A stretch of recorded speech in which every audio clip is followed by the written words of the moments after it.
What's going on, guys? Happy Tuesday. Welcome back to Eat, Train, Prosper. This is episode 185, and we are talking about glute specialization. On episode 184, we talked about a chest specialization, and one of the commenters on YouTube asked if we could do one for glutes. And this is honestly something that it's been a conversation I've had a lot of like back and forth with my fiance Jenny about, and she's been obviously everyone has their like different Instagram algorithms, and she had been sharing that she's seeing a lot of girls training glutes like 4 times per week and getting like really good results from it, to which it then typically steamrolls into a little bit of an argument um, with us. And I just start trying to poke holes in things and question, like, because I'm generally curious, which I thought would be a very, very great topic really to roll into a full episode, because I think Bryan can really help out with a lot of practical stuff, and there's some things in considerations to make that I think really needs to go into if you are going to try and do something like this. So we're going to keep a similar structure to how we did the chest episode, because it was very, very well received. We got some really good feedback on that. But before we dive in, it's been 3 weeks, I think, since we've had an episode, with some life going on between us. Bryan had some travel, and then I had like a very short, like COVID-esque sickness one week. So that's pushed us a couple weeks out. Bryan, can you kick us off with some updates, please? Yeah, I can't believe it's been 3 weeks. I think this is the longest break that we've ever taken in like 5 years of doing this podcast. I had a Yeah. number of people contact me and be like, dude, what's happening to the podcast? This is my anthem while I work out. What are you doing to me? So I thought that was really cool. But Apologies. what? I said apologies. Yeah, exactly. Um, so I took a spring break with the family. We decided to drive to Scottsdale from Boulder, which is 14 hours of time in the car to get there, 14 hours of time in the car to get back. We did a overnight each way in Santa Fe, which was almost exactly halfway. Um, and it was fine. Like, I think the way this works with 4 trips, four car rides, is the one to Santa Fe. Everyone was excited because we're leaving. That was easy. Then we go from Santa Fe to Scottsdale. Everyone's excited because we're going from cold weather to warm weather. Then the worst leg of the whole trip was the return from Scottsdale to Santa Fe, because it's the longest leg and you lose an hour going that way. So you're in the car for like 7 hours plus, but it feels like 8 hours with the time change. And plus, no one's excited to leave vacation. So that leg was like brutal. No one was happy in the car. And then the final leg, you just get home and it is what it is. But it was actually like a really awesome trip. We got 4 days of pool time outdoors. It was 97 degrees on one of the days. Yep. I have a question. Do you do 100% of the driving, or do you guys switch? I did 100% of the driving. I would say usually I do about 95% of it, or 90%, and she'll jump in for an hour or two here and there. But the main reason that I now did all the driving and may continue for the future is the Train Heroic that we use for our programming for Paragon. I can't do unless I have really elite internet. I realized a year or two ago I was on a flight and I tried to do programming on the flight, and I did like a whole week of programming, and then I got back and realized that nothing saved, Oh, because plain Wi-Fi. And then I noticed the same thing happen when I was driving back from the desert to Colorado maybe a year ago, where I was in the car and I was hot spotting and I was trying to do programming and nothing saved again. And so now I'm just hesitant to do any of that sort of programming if it's not like super elite Wi-Fi. So I just drove. Like, I could have done some other non-programming work, but I enjoy driving and she doesn't really. So it just kind of makes it easy for everybody. How about you? Are you the driver? no. And this is like one of the, I'm not to like try and derail our episode. You know how there's those things that like it's part of like becoming like being a man and being like the man of the family. I just can't drive that long. Like my hips start getting really like my right hip, like my driving leg starts to like really really bother me, and I try to like shift around and everything, and I just fucking can't, and I hate it. Like when I remember growing up, my stepdad would like literally just crank coffee and drive us from like Pennsylvania to Florida, and I'm like, I cannot fucking become that person. I just can't do it. Yeah. So, This actually leads me to something that I think is super relevant to this conversation, which is that up until this last year or two, I was the same way as you, where if I was stuck in a car or an airplane and I couldn't move for a number of hours, it would be my knees, my low back, my hips. Everything would just start cramping up, and I would get really antsy because if I wasn't moving, I would feel as if this like jabbing sharp pain in my body in like various spots. And I think a lot of that was the result of, like, back in the day, I was training CrossFit and my body just being destroyed, knees primarily. And then it was doing like higher volume hypertrophy work. And again, my body just didn't handle that. Even when I felt great before the ride and I was like, there's nothing limiting me. This should be a really great like 6 hour car ride. By 2 hours in, I was absolutely miserable. This ride, 28 hours of driving, I didn't even have one moment where my body kind of spoke back at me. It was completely chill and easy, no pain, no resistance. And I can only, contribute that to the volumes I'm doing, the exercises I'm selecting, the recovery that I'm getting, the inclusion of cardio, maybe, like all of these number of factors. But the first time I've ever really had a drive this long with this many hours with no issue. So that was super cool. Wonderful. Okay. So we finished our Scottsdale trip, got back to Boulder. Boulder's been awesome. I've gotten a few nice bike rides and runs in, and now we're supposed to get like 4 to 8 inches of snow this weekend. So we had a plan with some of my bros here to do something that we're calling a 999. And so this is in one day, you go ski 9 runs. Then you, with your bikes on the car, you then go to a mountain biking place to go do 9 miles of mountain biking. And then you drive to downtown Denver and do 9 innings of baseball. And so that was our plan for this Saturday. But with 4 to 8 inches of snow and like 36-degree weather, I think the hardest part of that, honestly, is probably sitting at a baseball game in snow and 36-degree weather. Especially So nine innings. yeah, dude, fucking 9 innings. Like, I haven't watched 9 innings of a baseball game in like years. I couldn't even imagine. Like, I think this night watching 9 innings of the game is actually the hardest part of that entire Easily the 999. hardest. Yeah. So anyway, we're rescheduling it. We may just go skiing this weekend, but a little bummed about that. It just goes to show, you never know what's coming in Boulder. And then, okay, moving on, final 2 updates here. My new pod, Life Reflected, I've been meaning to try to get out the second episode, which I talked about. We're doing with an ultra endurance athlete, and really excited to kind of dig into some of the psychology around why you want to go run 200 miles. Um, we recorded the entire episode. It was over 90 minutes. It was a fucking banger. I was so amped on it. And then I went to upload the footage, and somehow, no clue how this happened, it recorded muted, which is crazy because we did a test. I always do a test now before these episodes. We did a test, recorded like 10 seconds. We were talking, jabbing, whatever. It was totally fine. So then I hit record like the real way. We recorded the whole episode, and somehow it was muted. No idea how it happened. It's driving me literally insane. The first 2 days, I was really beating myself up for it.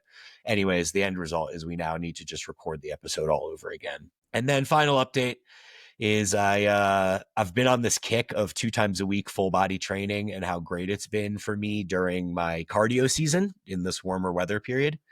And I just been having an inkling to change it up. And the idea of doing a split training just appealed to me. And so I quickly threw together something which takes me from 2 times a week full body to a 3 times a week split. And I think I'm going to just move forward with this because I think it's going to accommodate my cardio quite well. The idea is to have a chest and back day on one day, shoulder and arm day on another day, and then a full lower body day, and then run 2 cycles of that. So there's like 2 iterations of that workout. So over 2 weeks, I would work my way through the whole cycle and then back to the first workout. What I really like about that is that, especially during cardio season where my legs are getting a ton of volume through running and biking and stuff like that, one day a week of that is great. It allows me to put more like zone 2 and walking around the leg day. And then I have the rest of the week where I can put the higher intensity cardio or longer zone 2 sessions around the upper body days.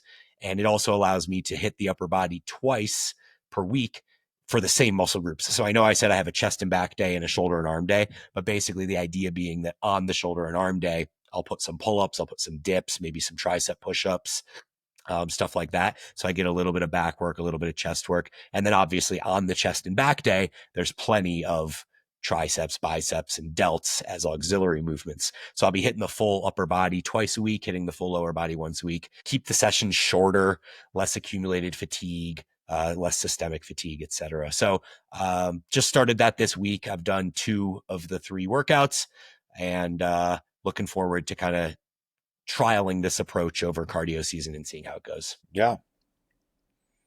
I only have one update, and that is that my prep has started. So first bodybuilding prep, I'm 2 days in. I'm very excited it started because my food has come down, which has been a relief. I'm sure in probably 6 to 8 weeks, I will be eating those words and wishing I had more food, but that is future Aaron's problem. Yeah. So where was your body weight at peak? 2 days before it started, I had a peak of 236.4, I believe it was, or 236.2 or 236.4. Cool. And where do you estimate your body fat at? It's hard to say. I've been posting a photo each day on my story. I think like 12, maybe a little bit less. It's hard because I have like the abs are like more hypertrophied just by, the PEDs. So it's Yeah. really kind of messing with my gauge that was so reliable of 10, 12 years tracking it as a natural. I would say 12, potentially less. Mm-hmm. Yeah, I would agree with that. That's going to be my assessment too. The interesting part about that is I did some quick math in my head. And so if you went from 236 at 12% and say your goal was to get down to 6%, it might actually be lower than that, but we'll just say 6. That's about 15 pounds of fat that you need to lose from 236. So that would take you to 221. Likely is you're not going to lose all fat. So you're going to have to sacrifice a little bit of muscle. You probably end up at 215, 216, something like that. But that's some good weight, man. Yeah, I honestly just don't know. So much has been so different, and I hate I hate not knowing, because I Yeah. felt so confident, but now with everything being different, I honestly just don't know. I'm really hard pressed to think that I would be that big still, because let's say like in the pro league, there's a weight cap in men's physique that's been implemented and at my height the weight cap is like 98 something kilos, and that's Mm. like 216. 215. They have Yeah. 215, 216. So I'm hard pressed to think that like first time first show I'll be right at like the weight cap. I think maybe around 205 or something like that. We'll see. But I have no idea. I could be like Yeah. 199 pounds too. What we will see. I don't know, dude. I feel like if you end up getting down that though, you're going to end up sacrificing a lot of muscle. And I just don't foresee that with the PED situation. Like you should be able to hold on to most of your muscle, but we'll Yeah. see. Yeah. I'm Yeah. excited to follow it. Yeah, and I'll obviously keep some updates in and stuff in the prep, in the podcast as we go. But practicing my posing daily now, and I'm excited that like just have more rigid structure. I was mentioning to Bryan before we started. I feel almost silly saying it, but like towards the end of the build, like we had to do all these silly things because like my body was just so resistant to putting the weight on. I was so full. I was drinking 2 liters of orange juice a day, putting like honey on all my bread and stuff. I was only doing like 75 grams of vegetables per day because it was just like opportunity cost on food. And I just didn't feel great. I was pushing food constantly. I would eat at 7 a.m. I would eat at 10 p.m. And I'm just glad to like my diet start is at 3,700 calories. That's where like the adjustment has been, which is absurd that that's the first one, but that's down from 45 where I ended the build. So I feel like relieved right now, and that's nice enough for me. Yeah, that was actually going to be my next question is where the calories ended and then where you dropped them to. So that's good to know. An 800 calorie delta. Still crazy that you're having to put 3,700 calories into your body at the beginning of the deficit. And I assume you're back up to eating like, 600 plus grams of fruit and veggies. No, not yet. Still Okay. only 120 on the day. Wow. That's Yeah. wild. And then my last question on this is I know you're diligent with your blood work, and we have that side chat with Dave where we're constantly discussing blood glucose and HbA1c and all that. Mhm. Did you end up getting blood work done at the peak of this bulk?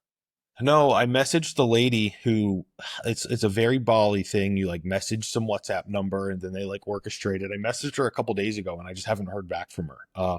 But it is like really it's like peak holiday season. So it's Eid or just was Eid, which is like the I'm really stretching the limits of my imagination or my understanding here. So apologies if I get it wrong. It's like the biggest Muslim holiday of the year.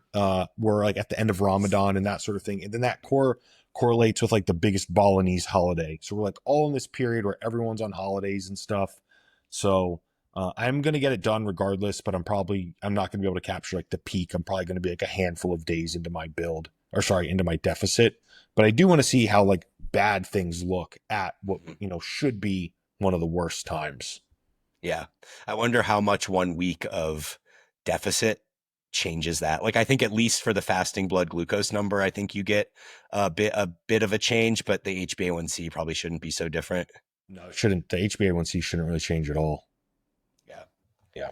Interesting. All right, cool. That's all I got. Cool. Let's dive in. So, what I think is really interesting and that Bryan kicked off last episode with, which was the chest specialization, is trying to ask ChatGPT to generate us a glute specialization program.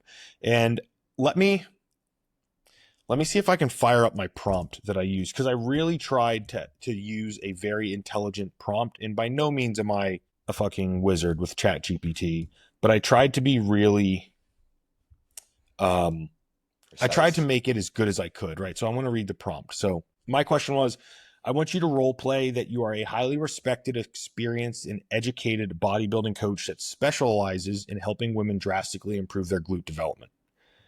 Can you please provide me a glute specialization hypertrophy program that trains the glutes 3 times per week?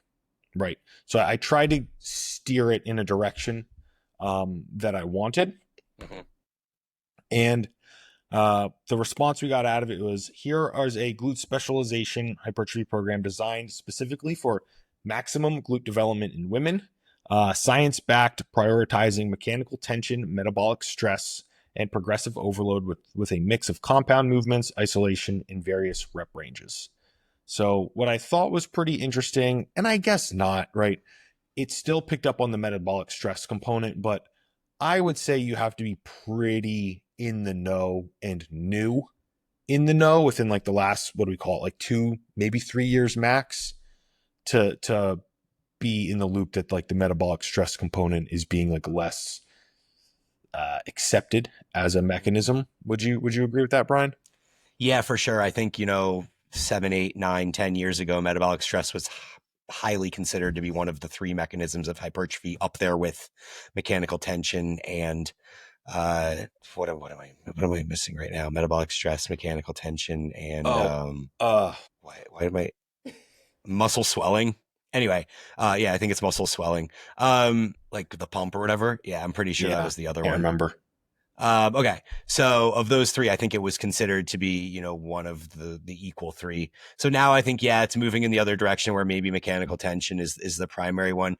I when it comes to glute training and trying to do a lot of volume of glute training, while I don't know if the metabolic stress is going to be the direct hypertrophy agent in the same way that mechanical tension is, uh, I do think that you have to include some exercises that specifically target metabolic stress because you just cannot do everything with the purpose of mechanical tension when it comes to trying to train glutes 3 times a week. And that's something, we'll get into more as we go.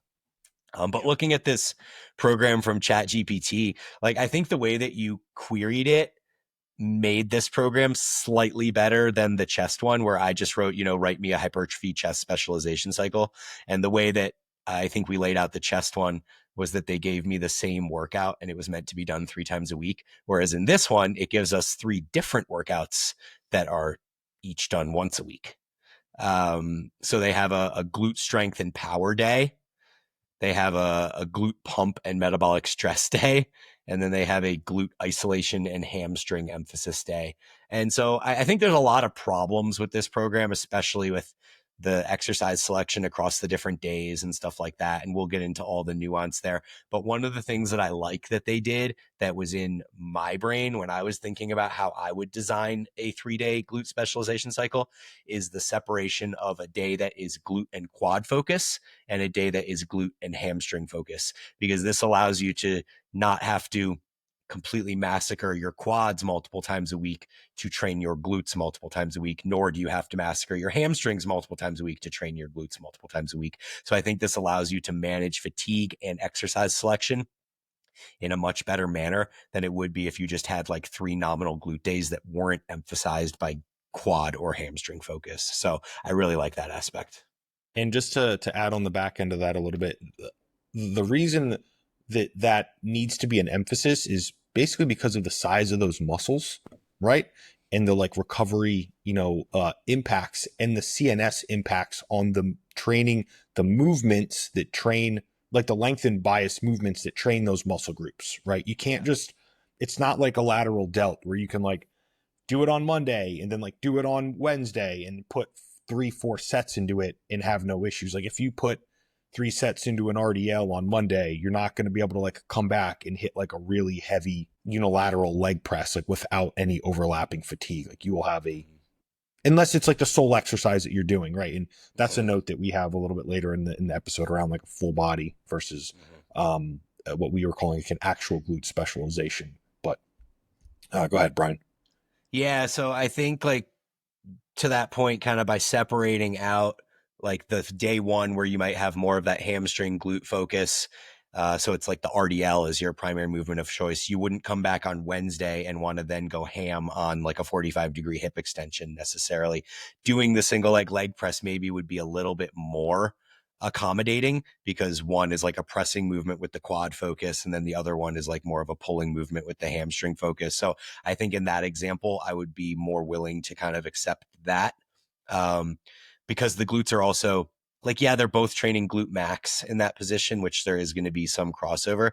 But when the glutes are trained through pulling versus through pushing, I think there's a little bit of a different emphasis on there. Could you elaborate on that a little bit for us for like the listener? Because I mean, not to sound like cool, but like I mean, I know what that means, but I feel like if you asked me, if you like glossed over that, like if it was like 7 years ago and I listened to that, it would have like way over my. Yeah, so basically it's just the separation of the idea that there's glute exercises that are driven by the hamstrings, which are essentially pulling movements. So you can think of the RDL where you're literally pulling up. It's like a deadlift is a pulling movement. You're pulling as you go.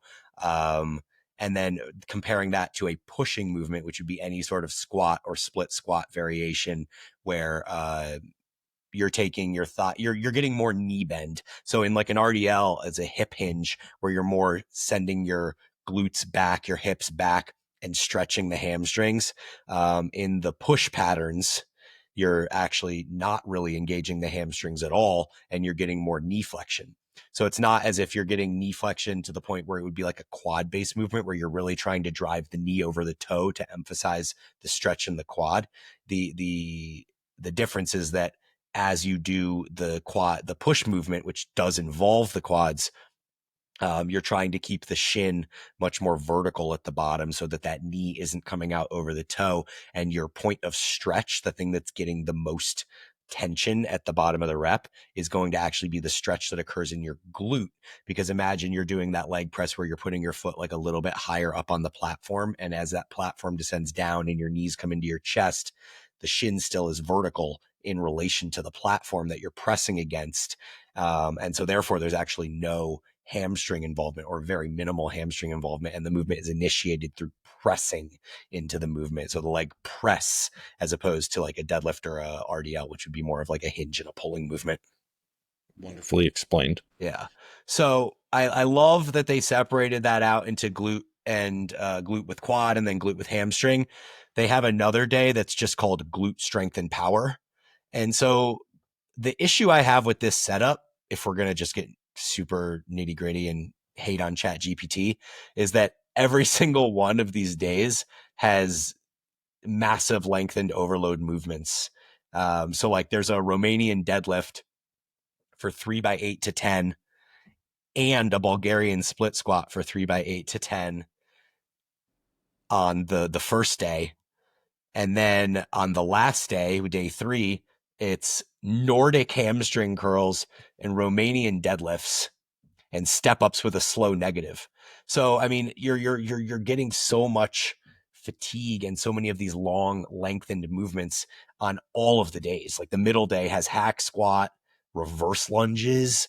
I mean, literally across all the days, you have a single leg pressing movement on every day. Even on the day that's supposed to be hamstring focus, you have a step up, which is obviously a quad movement. It's a pressing movement, like I just discussed. It's not a hamstring movement. So even just single leg movements, you have a lunge on the middle day, a step up on the final day, and a Bulgarian split squat on the first day. So the crossover fatigue that's going to occur by doing heavy, lengthened, single leg pressing movements on all 3 days is crazy. Similarly, you have the RDLs on the first day and the third day. So in identical rep ranges. In identical rep ranges, and one of them says slow negatives and the other one does not. So I guess that's the difference. You know, one of the days we want you to go really slow and cause a ton of muscle damage. Oh, but on the other day we're going to go faster, so there'll be a little bit less muscle damage. Yeah, you know what? That's the other one. It's not metabolic. It's not muscle swelling. It's muscle damage is the third element. Yeah. And so again, like that one is maybe auxiliary to mechanical tension, in that you need some damage when you create mechanical tension. There will be some damage that comes along with it, but it's not like you're trying to pursue damage as a primary way to increase hypertrophy. Yep. My last kind of gripe with this, it's 15 sets every single of the 3 sessions. Everything's 3 sets, 5 exercises, 15 sets. Yeah. No, I lied. One of them for a has seated 4 sets. Yeah. 2. Wait, what'd you say? The seated adduction in the day 2 only has 2 sets. Oh yeah, seated abduction burnout 2x20, and then we also have barbell hip thrust on the first day with a 4 that sets of 4. 6 to 8. Okay, yeah. So it ends up averaging out to be over the week 45 sets of glutes, which is a lot of glutes, especially for a lot of lengthened overload. That's what I was going to say too, is like, I think you could actually do 45 sets of glutes if you did it really intelligently and, you counted leg exercises also as glute exercises, which is kind of the goal here. But yeah, I mean, trying to do these lengthened, very damaging movements on all 3 days are really the root of the problem with this ChatGPT program. And probably as we get through this, you'll realize that that's the main thing that I'm probably changing when I go to design this for somebody. Yep. So let's dive into that part. What do you think? Yeah, well, we have the various levers to pull, and it's the same we went through with the chest. And so I don't want to belabor it and spend quite as much time as we did on chest, because the general framework that was presented in the chest episode is a great framework that we can use for specialization in pretty much any muscle group across the body, with slight variations. But if you're looking to build a specialization phase for yourself, I would definitely go check out the chest episode, because being that was the first one we did of this, we spent the most time on this section of kind of the various levers you can pull. So the first one in the various levers is exercise order. And I actually think that this one, while it was extremely important for the chest specialization, I think it might be a little bit less important for this one. And the reason being that the upper body is composed of so many different muscle groups that if you were to screw up exercise order and not put chest as your first exercise on a given day, you're looking at potentially diminished performance and stimulus by doing some other upper body exercises before you get to chest.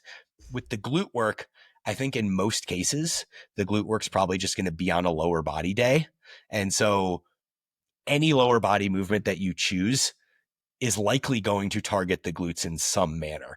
The decision then with exercise order is, do I want to start with more lengthened movements that are going to be more stimulative but more damaging, and then have a diminishing effect on the performance and stimulus that we can get in the subsequent movements later in the workout? Or do we want to start the workout with a short overload movement, create some of the acute stimulus in the target area, and then bring in the sledgehammer and finish with more of those lengthened movements later in the workout. So any thoughts on that? I do have some thoughts. In my mind, right, and I'm very open to this being changed throughout the course of this episode.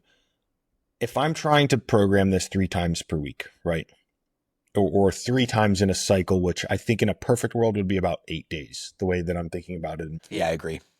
I would put a lot of the short overload movements in the middle session because I think if we're going to do something like a Monday, Wednesday, Saturday, and then you train glutes again, you do session one on like Tuesday. I think that's what would be optimal because you need to have enough time from the third session, which is mostly lengthened, to the first session again, which again would be mostly lengthened. I think we can be mostly recovered by the time that we would get that mid-week short overload session. But because it's a lot of like short overload stuff, we're bringing a lot of blood flow in. Even if we have a little bit of overlapping fatigue, by bringing a lot of that blood flow into the muscle by training it, I think post that session will probably flush a little bit of that. And then you'd be really ready by like the Friday, Saturday to train that again. But if we're doing a majority of those short overload movements on like our session two, I don't think there's that many left to do on like Monday or Friday, or what I should more practically say in like session one or session three. Maybe we leave like one, but I think we're running out of variations and we don't want to go down the rabbit hole of like variation for the sake of variation because then we just have worse exercises to do. Yeah, I'm torn on what you said about how to organize those sessions, because I actually think that if you have an 8-day cycle, like you referenced, the way that you said it probably makes the most sense, where you can go lengthened, then a short session, then finish with another lengthened session and still have sufficient time for you to recover before the next lengthened session to start the following week. If we're working on a calendar week, my inclination is to believe that putting the short overload session last might be better. And I think that that only really works if we're making sure to separate out the lengthened days into a quad focused glute day and a hamstring focused glute day. So in theory, we can think about this in, okay, Monday is quad focused glutes. So we're doing things like split squats, lunges. You could probably, no, I would say split squats, lunges, leg presses, and other squat variations and step ups, things like that. Like those are going to be the primary focus of lengthened quad day. And then you have the mid-week session, which would be lengthened hamstring day. And so say that ends up being on a Thursday. So you go Monday, quad glute day, then hamstring glute day on a Thursday. You're doing completely different exercises. So while your glutes are still taxed, you're completely taking your quads out of the equation. So now we're doing things like RDLs, 45-degree hip extensions. You could, yeah, I mean, there's leg curls, like you can throw leg curls in there, things like that. But you're basically going to make that a more hamstring bias day. And then from there, you can do a short overload day on the weekend, which your quads will be recovered. So if you want to do something like a hip thrust, that would be a great way, because the hip thrust is going to include some quads. It's a short overload movement. It could be a glute bridge too. It doesn't have to be a hip thrust. You could throw in a lot of the cable stuff in there too, like the cable kickbacks for the various regions of the glute, whether you go out to the side and you're hitting the lateral glute. You could go straight back and hit the glute max, although I think the glute max probably gets trained sufficiently with all of the other stuff. And then you have the glute med, where you go out kind of at a 45-degree or 30-degree angle, where it's not quite directly to the side, it's not quite directly back. You can also do a lot of kind of banded work in there as well. You can hit the abduction machine. So a lot of different kind of less fatiguing but stimulative short overload movements that we could throw in on that final day, which shouldn't cause a ton of overlapping fatigue, so that once you get back to that quad day at the beginning of the week, you're ready to go. And so I think it's as simple as, like you said, if you're willing to do this on an 8-day cycle, you can just flip those and throw the short overload day on the Thursday, throw the next day on the Saturday, and you're still ready to go again on Tuesday for the next day. So I think that we kind of deviated away from exercise order here in quite an aggressive manner, but I think that makes sense as far as the structure of how you would arrange those 3 sessions across the week.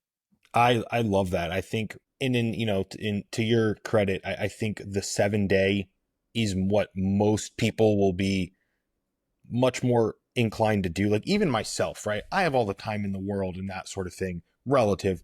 I just don't really like. I like being on a calendar week. I do. I feel like it helps me so that, like, for example, Tuesdays are a very busy work day for me.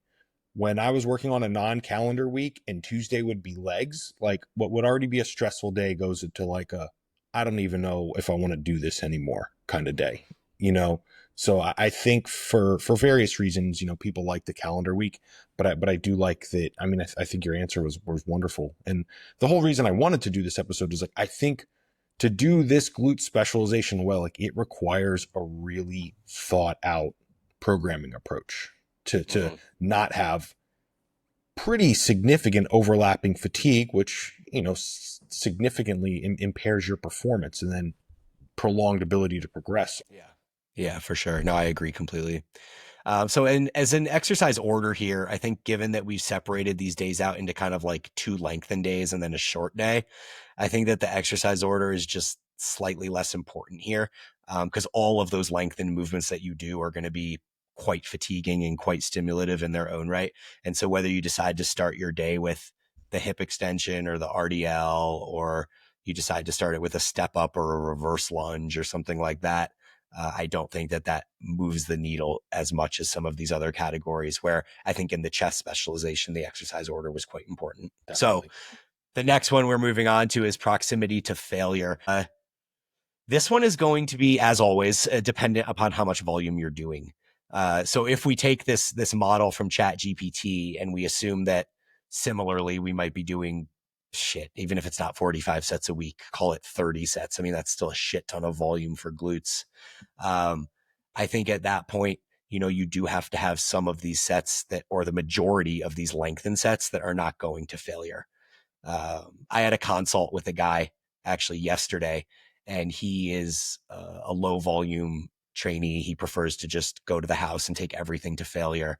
And even though it's extremely low volume and uh, and you would expect that because it's low volume that everything needs to be taken to the house. I think that there's just an accumulated fatigue systemically across the body when you're taking every single one of these lower body compounds to, eyes bleeding, ears popping type level of failure. And I was, working to convince him that maybe some of these really demanding movements, you can get all of the benefit or 95% of the benefit by leaving a rep or two in the tank and not having to take your body to that point. And I think that that applies even more significantly so here when we're talking about trying to do glute specialization. Yeah, because of I don't want to say a diminished recovery capacity. You have a diminished time that you need to be recovered for. That's really the limiting factor. Yeah. If you were going to do like a 12-day cycle and you train glutes and then Monday and you train them again on like Friday, you probably could take everything to the house. But by Friday, we need to be on to recovery for your third session. Yeah. Yeah. Yeah. I think that this also is important to mention that the glutes are going to be extremely sensitive to muscle damage when you first start. Like we've all experienced that situation where, we've been squatting, we've been RDLing, we've been training our legs, but say we have a cycle where we have no single leg Bulgarian split squat or lunges. We've just been doing like hacks and RDLs and stuff. And then you throw in, you're like, okay, I'm going to do this new cycle and I'm going to throw in some lunges or some Bulgarians or whatever, and you go and you do one set because you know that that's the right way to start and you're still crippled sore for like 3 or 4 days. Like imagine starting this cycle where you're like, yeah, 3 sets of everything totally to failure. Yeah, absolutely. Like you would just set yourself up to be completely crushed, be unable to train for a number of days, definitely not within 2 or 3 days again. And so this is a point where I think if you're just starting out, going from not specializing in glutes to specializing in glutes, you have to compensate somewhere. And so it could be proximity to failure where you keep the same amount of volume, but you just make it really, really easy. Or it could be lower volumes where you're working still pretty hard. But with the repeated bout effect, what we notice is that that one set of lunges that crippled you in the first week, it barely makes you sore at all the second week. And so you can add a second set to get a similar level of soreness, I guess. We're not chasing soreness, but it is a mitigating factor. So yeah, you do a second set, gets you a similar level of soreness as the prior week. Then maybe the next week you can do a third set. So whether it's increasing effort week to week or it's increasing volume week to week, the prudent approach would be to start somewhere that's less and then work your way progressively to something that's more. Yeah. I mean, I think you just have to with this, or you'll be so far behind the ball in the program that you might even not be able to stick to it. Yeah, yeah. And I mean, the truth is, like, if you haven't been doing lunges or Bulgarians, even if you decide you're going to leave 5 RIR in the tank, but you're going to do 3 sets, you're going to be destroyed. Like, there's just no way around it. Those muscles and that the way they have to stabilize for single leg work compared to bilateral work, it's just completely different because of the single leg nature. There's pelvic instability. And so the glutes are having to work extra hard to stabilize the pelvis in that split stance. And so, yeah, you're just going to get a lot more glute focus anytime you switch a movement from bilateral to unilateral. Yep. Yeah. Reverse lunges are always the one that gets me. Oh, the soreness from those. Oh my God. Like I have like memories of like trying to go up and like just looking at the steps being like, son of a bitch. Like I do not want to climb up these steps because they hurt so badly. Yeah, yeah. And when you get super duper sore in the glutes, there's like a systemic fatigue that comes along with it. Like that incredible soreness. It's like, man, I gotta go walk to the toilet. Oh, and then I need to sit down on the toilet, and then I need to get up from the toilet. Like every little thing that you do feels like a monumental task, where normally in daily life you're just like, walk to the toilet, sit down on the toilet, stand up from the toilet, do this, do that, whatever, no big deal. Everything becomes a thought. It's like, oh, I need to brace for this, or I need blah blah. Like it's really awful. All right. So the next one is lower volume in non-specialized areas. This is just a given across the board. I mean, if you're going to be training glutes 3 times a week with higher volumes than you're used to training with, especially with the systemic fatigue that comes with 2 lower body days that are lengthened based. I mean, just that on its own is fatiguing, but then adding in a third lower body day in there, you're just going to have to sacrifice upper body volume. And how you do that is kind of up to you.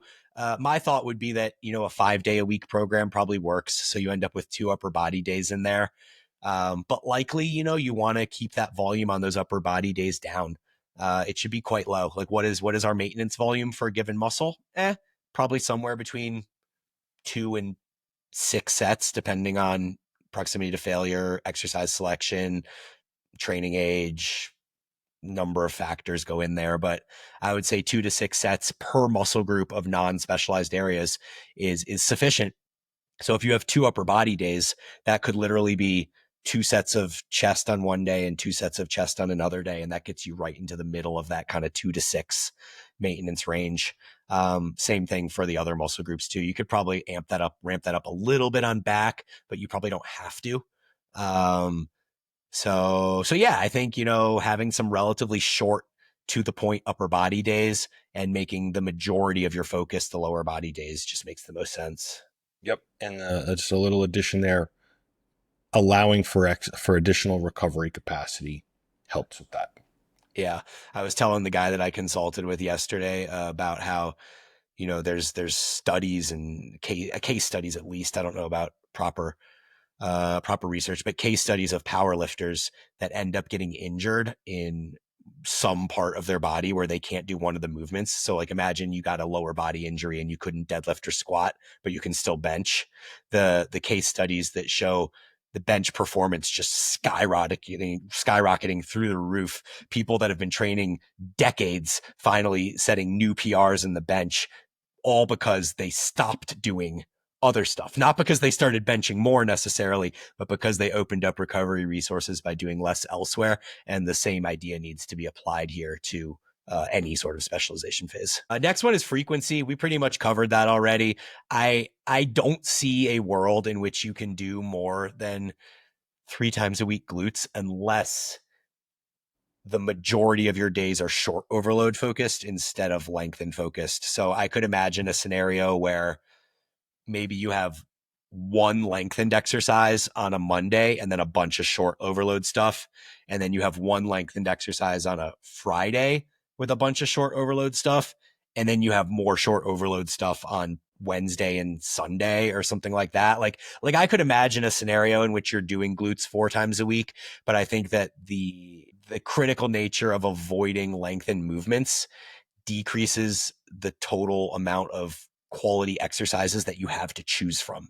So I don't know that it's worth sacrificing all of these really great stimulative lengthened movements just so that you can train 4 days a week and do more short movements. So sorry guys, Aaron had some issues with the MacBook's reactions camera feature that completely locked everything up, and then I had to get out and things like that. So jumping back into increasing volume on special areas. Well, no, I think we're on exercise selection, but I do think given that, I don't think we need to touch much on exercise selection because we've been touching on that consistently throughout the entire thing with the balance between lengthen and shorten and the different days and stuff like that. So while I just wanted to note that that is one of the levers to pull, it's not one that we necessarily need to focus on here. So I think we can jump to, like you said, increase volume on special areas. And this, again, I think is one that we've been touching on over the course of this entire discussion.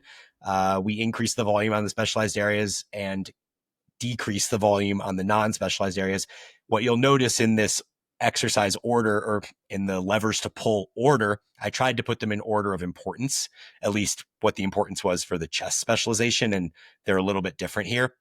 But the one thing that's the same between the two is that lowering volume on the non-specialized areas is more important than increasing the volume on the specialized areas.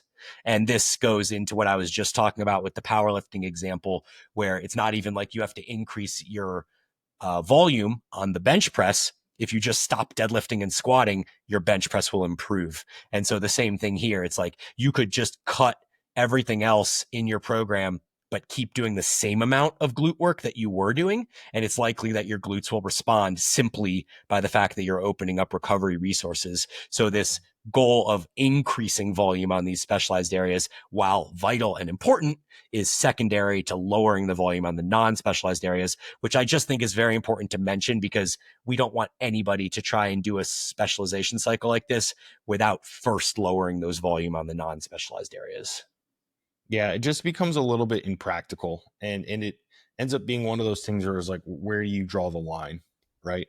Or I'm sure you probably get this request a lot, is people will want to do like a specialization on like glutes, delts, and chest, Mm-hmm. right? Or they try and shove too much into one single kind of training block in that approach. Yeah, for sure. The data-driven guys have talked about splitting the body into thirds and doing specializations that way.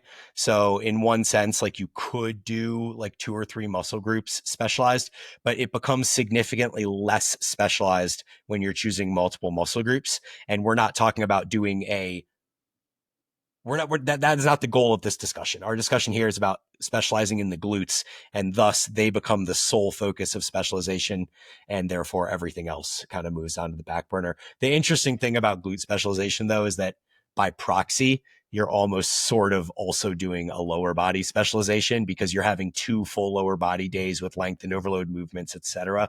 You just cannot separate the way in which glutes are linked to the quads and the hamstrings. Yep. All right. And then the last section here is adding intensity techniques. And so I think if you followed our work here, you know that we are not huge fans of promoting intensity techniques on these big demanding lengthened movements. So like imagine, doing a Bulgarian split squat and thinking you're about to do like myo reps on it, where you're going to, do a set of 15 and then you're going to do sets of 3 until you get to 15 again. I literally like it makes my brain mushed up and completely unable to process what that would even feel like. So I think intensity techniques, especially on the 2 days that are more focused on lengthened work, where we have the lengthened quad day with glutes and the lengthened hamstring day with glutes, there's just no reason to do anything but straight sets there. And to even double down on that, we mentioned earlier, avoiding, failure if you're going to be doing higher volumes of these movements, which just completely eliminates the possibility of even doing intensity techniques on those movements. I think to play a little bit of ball, I think on the short overload day, you could probably Yes, get away with. absolutely. That's where I was going to go next. So I think on the short overload day, you absolutely can add intensity techniques. You can, because the movements are short overload, they're a great opportunity to potentially use partials there if you so desire. The problem with doing partials is that you're then essentially taking a short overload movement and training the lengthened range of that movement. Which then almost makes the short overload day into a slightly more damaging day. So I almost prefer to have the short overload day really focus on the short position. So I'm talking about, like, if you're doing a hip thrust, you're pausing at the top of the rep. If you're doing a glute kickback with the cable, you're pausing at the contracted position. You're not trying to overemphasize the stretch of those positions at all. You're doing something like a 45-degree hip extension. If that ends up on your short overload day, you're likely going to be pausing at the top of the rep and focusing really on squeezing the glutes at the top, as opposed to the way I would perform that movement lengthened would be more piston style, where you stretch at the bottom and then you explode up, but don't pause at the top and waste energy there. This is really the opposite approach here in this glute specialization cycle. Is for these short overload movements, we want to emphasize the short position. So there could even be rationale for doing short partials. So maybe you even avoid the lengthened position completely. Like, I can imagine a banded movement or a cable kickback type movement where you don't even let the leg come in front of the body at all. You stay everything behind the body. So you're really just oscillating in a smaller range of motion where the short position is emphasized. And so I think that, especially if you're going to be training glutes 3 times a week and you have these 2 days that are going to be more damaging with the lengthened movements, it is extra important to more emphasize the short position on the day that's meant to emphasize the short position. Actually use the short position like it's intended to. Right, exactly. Instead of trying to make the short position into just another version of a lengthened movement. Yeah. Really well Yeah. put. So that takes us through the different levers to pull. Um, the next question was, why there's a good reason to rely more on short overload exercises. I think we pretty much just covered that. There's really no reason to delve into that much more. The next discussion point is using variation versus fewer exercises. And so we had a brief, off-camera discussion about this before the episode, where we talked about that study in the chest specialization episode where they took 4 different leg exercises and compared that to a group that was doing just squatting. So I think one group was doing just Smith machine squats and the other group was doing like Smith machine squats, lunges, deadlifts, and leg press or something like that. I think there was 4 different exercises, and they found significantly better hypertrophy across the full muscle with the variation. And so I think that's kind of a given here as well. Like, if you have the choice of doing 2 exercises for 5 sets each or doing 5 exercises for 2 sets each, you'd probably be better off doing 5 for 2, as long as there are sufficient exercises that you consider viable and stimulative. I would really like to double down on what Bryan just said. Consider viable and stimulative. I think in pursuit of specialization, people go down the variation tree and end up in variation for the sake of variation. Um, and I think that is an incorrect approach. Like, if there's still additional variation where you have a quality connection, you get a good stimulus. But if you end up doing just something you saw just because you need another exercise, I think it's an incorrect and less productive choice in doing so. Yep. Yep. Fully agree. And then the last section here is just putting it all together. So, in the chest episode, there were a number of different options of ways you could organize your split, different ways, to create variation through the programming. And I think that we've pretty much from the very beginning been quite staunch in our position that we believe, the best structure here is the 2 lengthened days with the 1 short day. Whether that's in the middle, if you have a 8-day calendar week, or whether that's at the end if you have a 7-day calendar week. And then kind of the last piece of this is what you do with volume over the cycle. And we sort of touched on that briefly at one point where we were talking about proximity to failure and how you can't just go ham on 4 sets of lunges the first time you put lunges in your program. So there does need to be some sort of escalation here. And while I think the escalation of the lengthened work, like the lunges example, is um, is really just necessary out of the fact that you don't want to end up too sore. It's not really part of let's grow the glutes by escalating volume of lunges. I think with the lunges and with the lengthen stuff, you escalate only as a means of mitigating excessive soreness, whereas escalating volume on the short overload day might serve a bit more of a purpose, which is kind of the same way we approach the chest specialization cycle. And what I had mentioned in the chest is you could 2 or 3 times the volume over the course of a cycle just on the short overload movements. So it's a little bit different on this example because we only have one day that's short overload. So if you're going to escalate volume to 2 to 3 times the volume on the short overload day, you're looking at spending 2 to 3 times as long in the gym each day. Whereas on the chest day, we were like, you're splitting that across 2 different days. Your sessions are only getting half as long if you escalate volume across the cycle, or rather 1.5 times as long. So here, you do want to be conscious about how much you're escalating volume. And so maybe it's a combination of both escalating volume and escalating effort on these short overload movements. So instead of just being like, okay, I did 3 sets of glute med kickbacks this week, then next week I'm going to do 4, the next week I'm going to do 5, the next week I'm going to do 6. And suddenly you're just doing glute med kickbacks until the cows come home. Maybe instead it's about increasing some intensity too. So it's like, week 1 is 3 sets to 2 RIR, and then it's 3 sets to 1 RIR, and then it's 4 sets to 2 RIR, and then it's 4 sets to 1 RIR, and then it's 5 sets to 1 RIR, and then 5 sets to 0 RIR. And so you're kind of combining in some manner the increase of effort with the increase of volume, so that you're kind of balancing those, and your training days don't have to become 2 or 3 times as long. So well put. Is there anything you think on the back end of this one that we maybe missed, glossed over a little bit too quickly? Or Maybe exercise selection, like the different exercises that you could choose, Mhm. because I think that if we're like, when we talk about the short overload movements, we didn't really get into the nitty gritty too much on what specific ones you could choose. Like I mentioned, cable movements and banded movements and hip thrusts and stuff like that. But if we're going to actually, go through and provide you guys different options of movements that you can choose from, I really think that on the short overload day, you need to get a little bit creative, and you have an opportunity to use some movements that maybe kind of excite you that you see on Instagram or something like that. So I think on the short overload day, the most obvious ones are going to be hip thrusts and glute bridges. Hip thrust just being a longer range of motion glute bridge. Hip thrust is going to cause a little bit more muscle damage than a glute bridge. So my inclination would be to focus more on the glute bridges with the smaller range of motion, focusing on the top of the rep. So I think that's a good choice there. The cable kickbacks I referenced, you can go straight back for the glute max. You can go out to the side for lateral glute, or you can go kind of 45 or 30 degrees for glute med.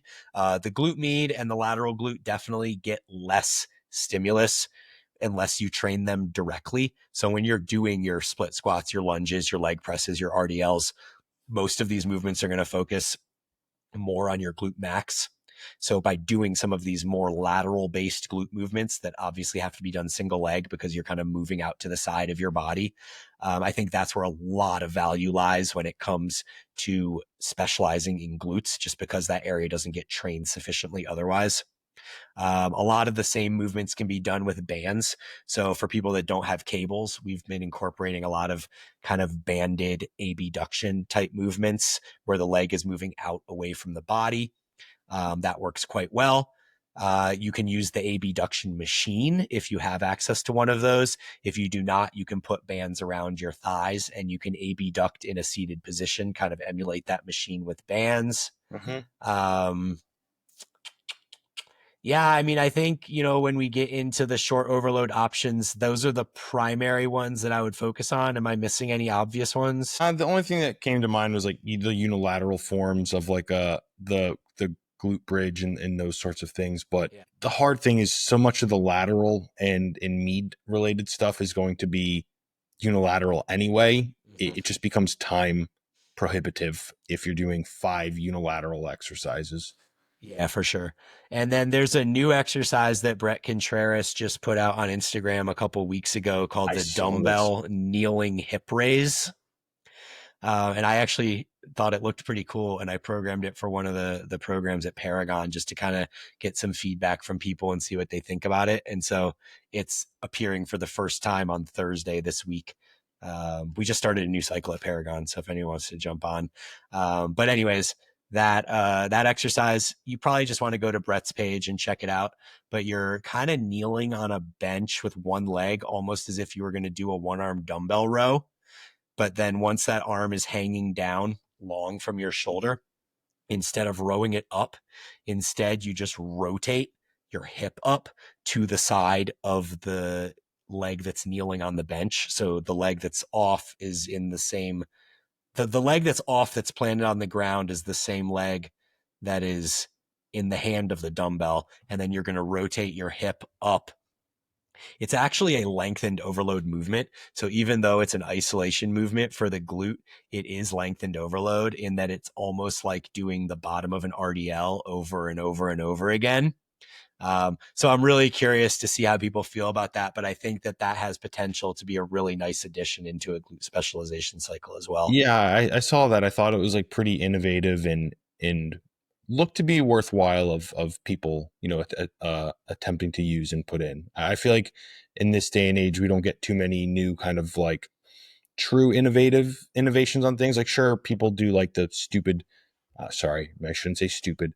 The different way of doing the like unilateral cable row kneeling and stuff, which I wouldn't call nearly as innovative as this. I Right. saw that, and for full disclosure, I'm not a very big Brett Contreras fan, but I mean, you give credit where credit's due. I thought that was pretty solid. Yeah, I thought it looked pretty good too. So I'm excited to get some feedback from people on that. Yeah. But yeah, I think that's more or less kind of wraps up the episode on glutes here. Yeah, I think this is really, really helpful. Like I said, we got some questions about it. I've had, numerous conversations about it, and it's definitely being done a lot, but I think it's a lot of people are doing it, but using almost like exclusively short, overload exercises to build the specialization. And it's just a trade off in really stimulus per set invested into it. So, Bryan, as always, when it comes to talking about programming, you hit a home run. So, hopefully, people get a lot of value out of this one, as I do think they will. Yeah, for sure, man. Great conversation. We'll be back next week with another episode. Yep. See you guys.